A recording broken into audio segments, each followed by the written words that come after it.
Бүгүнкү күндө мыйзамсыз иш-аракеттер кадам сайын кездешет. Бирок башкаланын жетекчисин тандоодо чекилик кетпеши керек эле.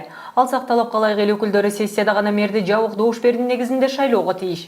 Бирок бул сапар андай болгон жок. Уюштуруу иштери да чабал. Ал эми добуш берүү маалында Албек Ибраимовдун тарапташтары тарабынан өткөрүлгөн митинг эл өкүлдөрүнүн эркине басым жасагандай эле болуп калды. Ал гана эмес, залга кадимкидей алардын үнү угулуп турган. Бюллетендердин айрымдары булганган болсо да эмнегедир жарактуу деп табылган. Айталы дегенибиз эл өкүлү деп шайланып келгендер кантип эле бир баракка жөнөкөй белгини койгонду билбесин. Нет, он действительный, он действительный. Этот бюллетень действительный, неважно, какая там у него позиция.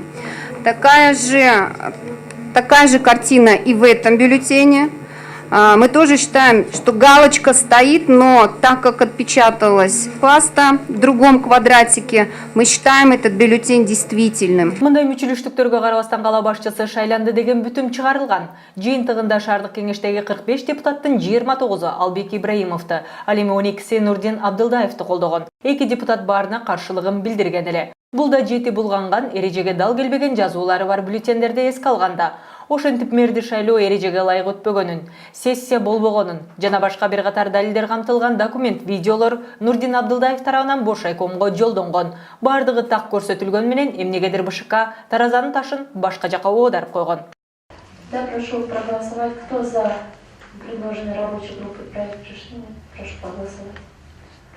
Аймактык шайлоо комиссиясынын жумушчу тобу БШК мүчөлөрү мындай калыс эмес кадамга баргандан соң Нурдин Абдылдаев шайлоону жокко чыгаруу өтүнүчүн келтирип, сотко кайрылган. Ага ылайык 23 январда 1-май райондук соту ишти караган. Соттук жараян судья Жаныбек кызы Венера тарабынан жүргүзүлгөн.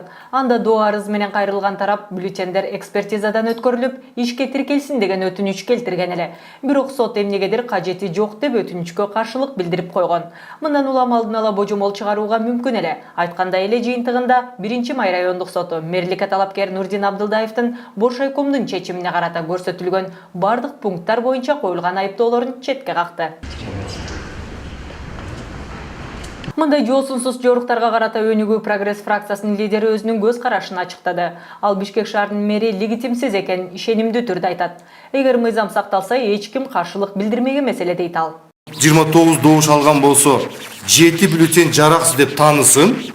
22 добуш менен экинчи турга өтүп атат.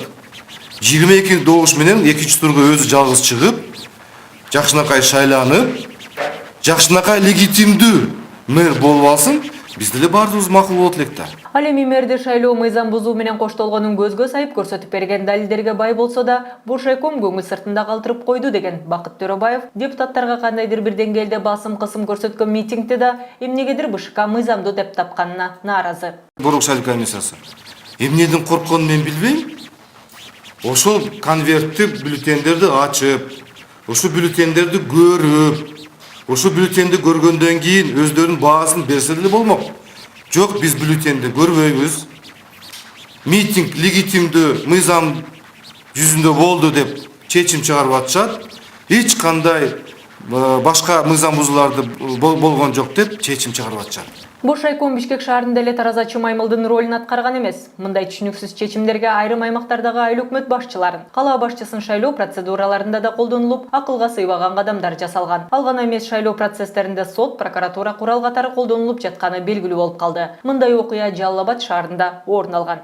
Шаардык кеңештин депутаттары келип, 31ден 16 депутат келип, СДПК менен Кыргызстан фракциясы келбей койду эле. Прокурор ошо 16 депутаттарга эскертүү берип атышат. Эмнеге келдиңер, мыйзамсыз келдиңер деп атат.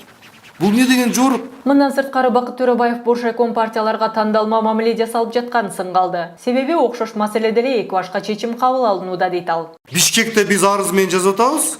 Мына митинг болду, басым болду депутаттарга, кандай бир шайлоочуларга бир туура эмес маалымат жеткизишти деп басым болуп атат деп айтсак, аны уккусу келбей атат. Кара Балта шаарда басым болду.